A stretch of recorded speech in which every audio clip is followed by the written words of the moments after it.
Dr. Kang, you could please join. Yeah.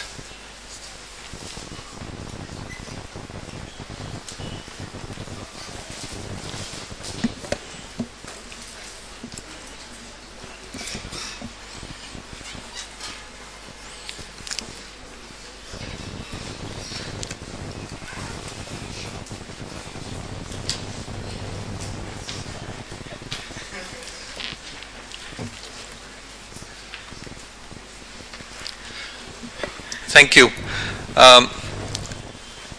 We will proceed straight into the closing session of this National Policy Dialogue on Climate Change Actions.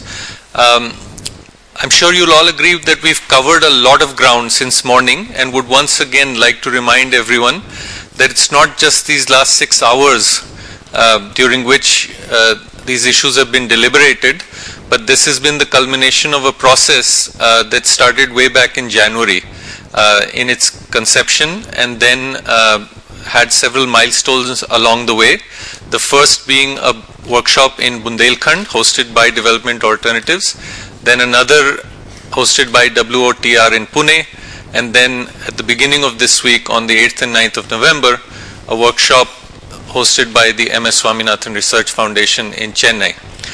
These consultations and several other inputs have gone into what we've heard today and the issues that we've discussed, and hopefully we'll find a way to take this forward. The way forward is in fact the theme of this concluding session, and without much further ado, I'd like to hand over to our chairman for this session, Professor Swaminathan, to share a few thoughts on what he's heard, and then invite our distinguished speakers to share their thoughts. Professor Swaminathan. Thank you very much. We are expecting one or two more to join the panel, but because of the limitation of time, we will make a start. I'm very happy Professor K.V. Thomas, Minister of State for Agriculture, Food, Public Distribution and Civil Supplies is here. A very knowledgeable person in the field of agriculture from Kerala. We also have Mr. Rashmi from the Joint Secretary, Ministry of Environment and Forest, and Dr. Manjeet Kang from Punjab Agriculture University, the Vice Chancellor of the Punjab Agriculture University.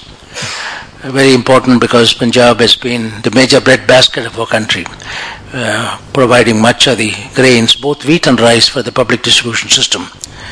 I will request our Minister Thomas first to make his remarks. Then we will have the other two speakers, then we will have open it for the floor.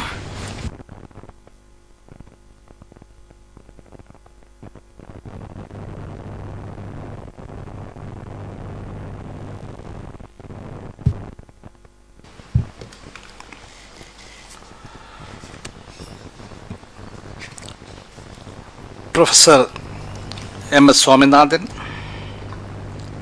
Sri R.R. Rashmi, Dr. Manjeet Singh Kang, distinguished delegates, guests and friends. At the very outset, I would like to congratulate the MS Swaminathan Research Foundation, which in collaboration with Swiss Agency for Development and Cooperation, UNDP, International Union of Convention of Nations, Development Alternatives and Watershed Development Trust, has organized this National Policy Dialogue on Climate Change Actions, which is not only relevant today, but essential for working out a dynamic and pragmatic approach to combat climate change and its fallout. India is faced with the challenge of sustaining its rapid economic growth while dealing with the global threat of climate change.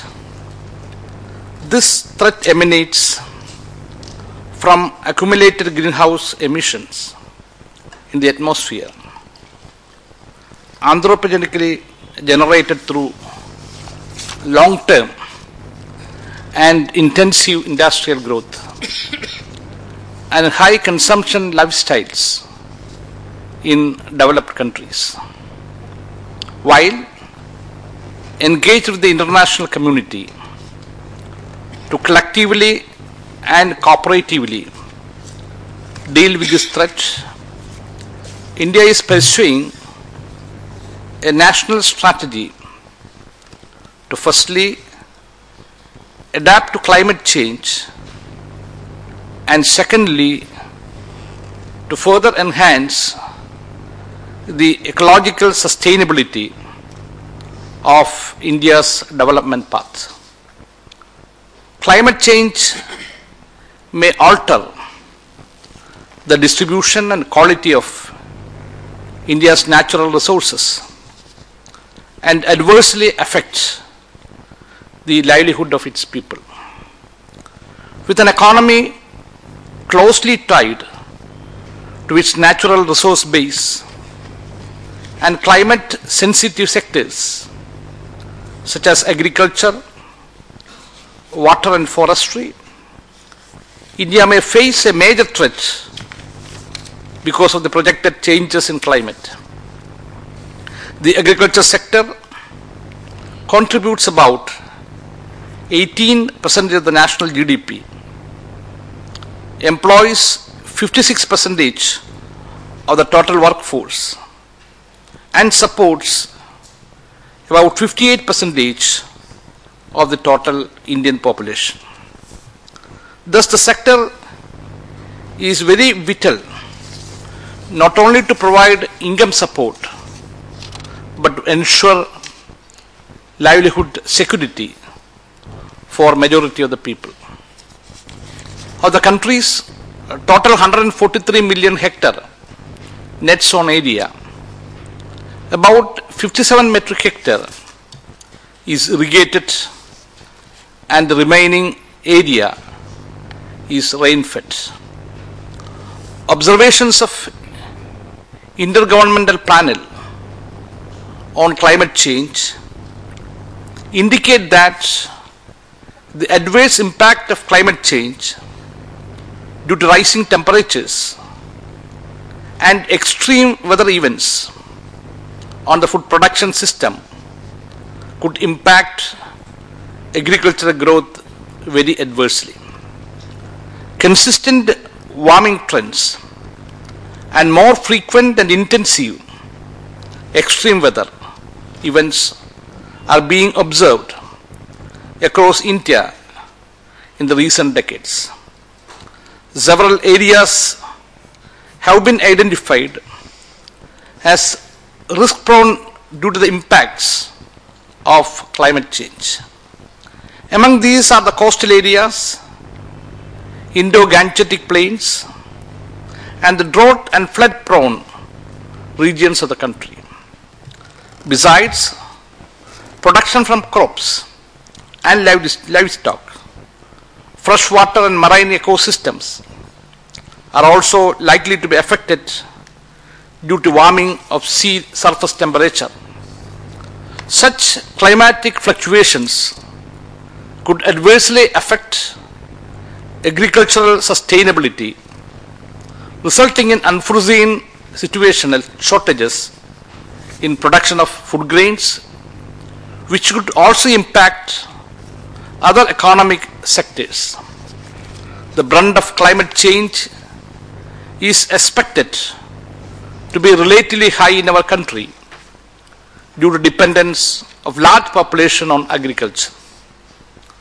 The warming trend in India for the past 100 years is estimated to be 0.4% centigrade. The projected impact of further warming is likely to aggravate yield fluctuations of many crops, while in the short run the impact might not be severe. Most crops are likely to witness an yield decline after 2020, when the temperature threshold limit of many crops might get breached. A 1 degree Celsius rise in mean temperature is likely to affect wheat yield in the heartland of Green Revolution and reduce production by 4 to 5 million tons annually. There is already evidence of negative impacts on yield of wheat and paddy in many parts of India due to increased temperatures, increasing water stress, and reduction in the number of rainy days. Crop scientific simulation studies, though not conclusive due to inherent limitations, project a significant decrease in cereal production by the end of this century. Parts of western Rajasthan, south Gujarat, Madhya Pradesh, Maharashtra, North Karnataka, North Andhra Pradesh, and South Bihar are likely to be more vulnerable in times of extreme events. Irrigation requirements in arid and semi-arid regions are estimated to increase by 10% for every 1 degree centigrade rise in temperature.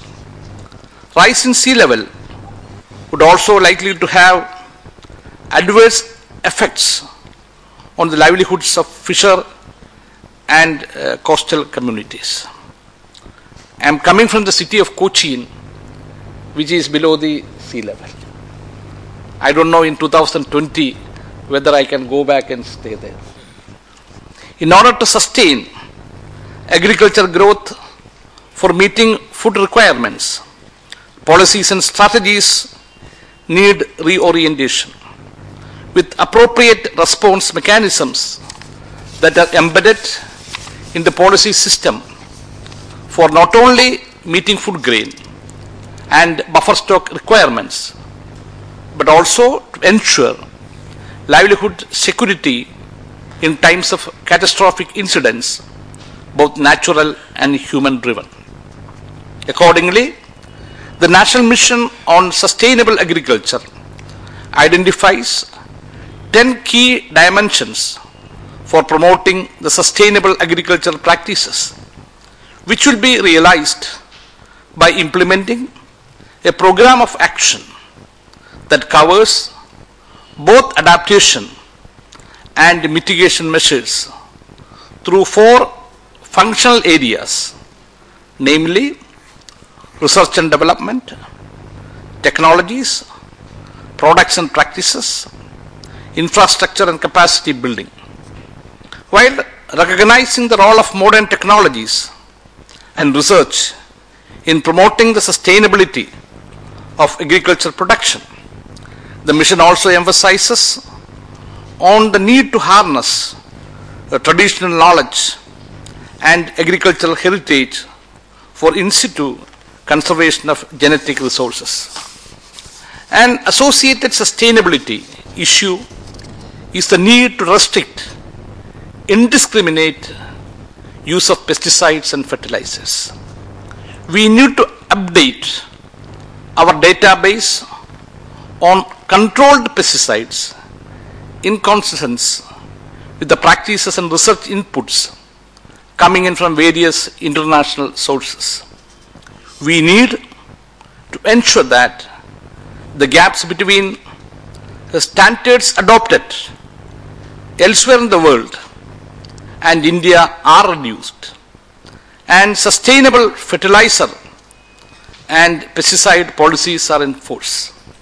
Scientists need to be accountable for their decisions to people and need to convince people of their technological advice better. You know, the recent controversy on endosulfan is something we have to seriously think about it. And it is the scientific community which has to guide the administration. Adaptation to climate change has not yet become a high priority issue among majority of developing nations, as policymakers are preoccupied with other developmental priorities. Improbability is often cited as a reason for inaction and could be interpreted as the case of limited knowledge on cost-effective best practices. Adaptation strategies are also largely being dealt in isolation from other development issues. There is need to link existing policies on climate risk with others, such as drought management, structural adjustments, crop insurance schemes, subsidies, etc., for better targeted and coordinated actions. And the Prime Minister's NAPCC is the appropriate approach in this direction. Adapting the climate change will require these policies to become more dynamic to cope with rapidly evolving knowledge base on climate change. This process of mainstreaming of climate change adaptations into policies would tend to enhance sustainable development process. I am sure that today's discussions on evolving policies for mainstreaming climate change adaptation would pave way for a better equipped tomorrow. Thank you. Thank you very much, Professor Thomas, for this important statement. May I now request Mr. Rashmi to make a statement. Thank you very much, sir. Professor Swaminathan, Dr. Thomas,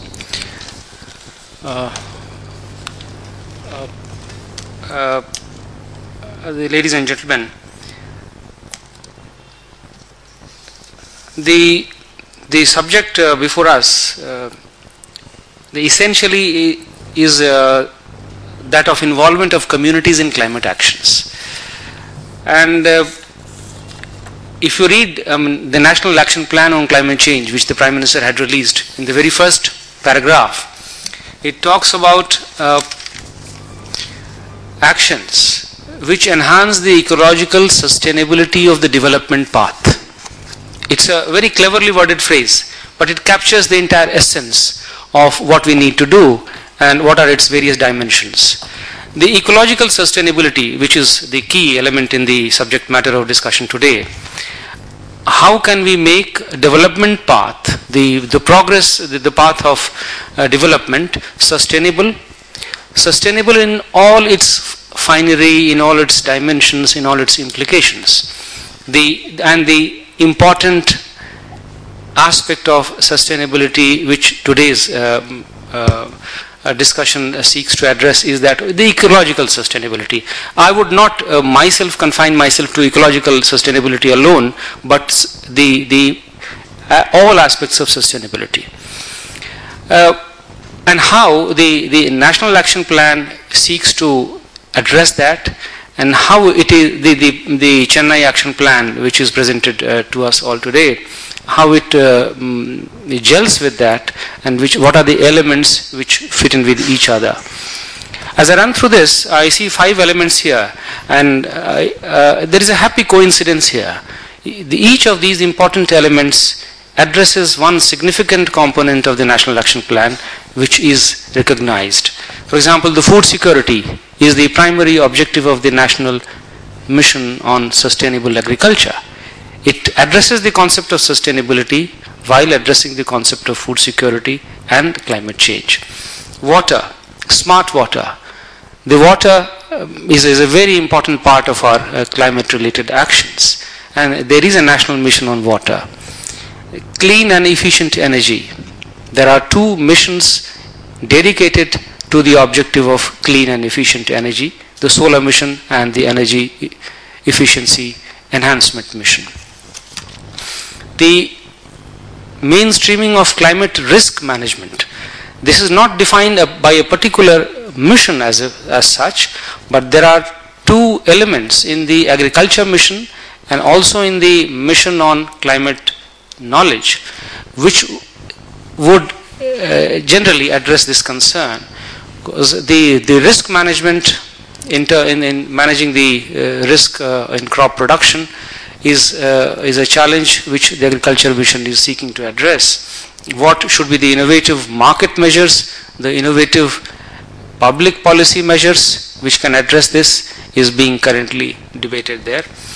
At the same time, the mission on climate knowledge, the climate science, which the Department of Science and Technology is trying to address, is trying to build up a database on climate knowledge which will help us, which help the government, the public sector, the private sector and the communities in trying to cope with these challenges. The reducing emissions from deforestation. The National Green India Mission addresses this task. Of course, it's only one of the elements. The forestry is not about mitigation of forestry emissions alone. It is about enhancing the livelihood of the people who are dependent on forestry and increasing their access to resources while at the same time preserving the environment. So this is a bigger challenge. So in a way, what I was trying to convey is that there are government initiatives which are addressing these concerns. But let us also look at the concept and the need of sustainability from a wider angle. As I see it, there are three key elements in a sustainable development policy which would enable us to address climate change in an effective manner.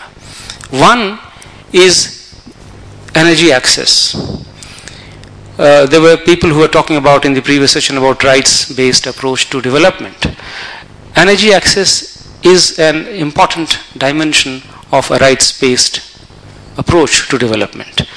While we improve the access of large number of people who have no access to commercial energy, we would be also addressing the bigger challenge of development in a way which can increase the sustainability of the development, and that can come from its intermesh with the clean and energy efficiency program. There is a national clean fund being set up which tries to create resources for enhancing this. The solar mission and the energy efficiency mission is essentially aimed at increasing the proportion of clean energy in our total energy mix and making it available to the people in a manner that it becomes affordable to them. Decentralized energy generation systems are a part of that. There is a complex issue here of how to integrate the energy generation systems through the grid-based or decentralized generation systems.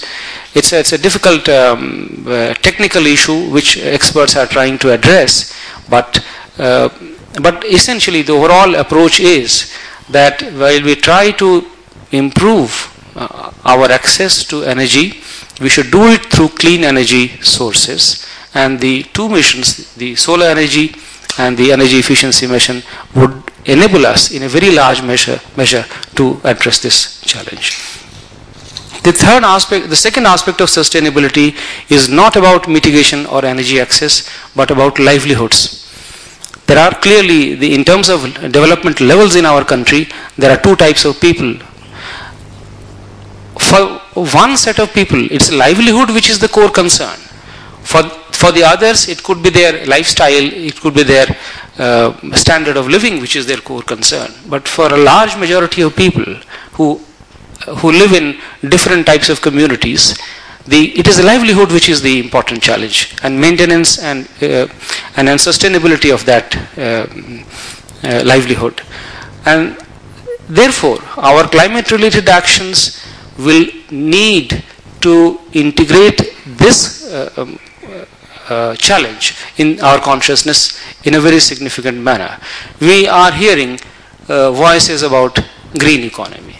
We are hearing voices about sustainable prosperity. The sustainability, the concepts can be defined in several ways. It can be about prosperity, it can be about development, it can be about greening the economy.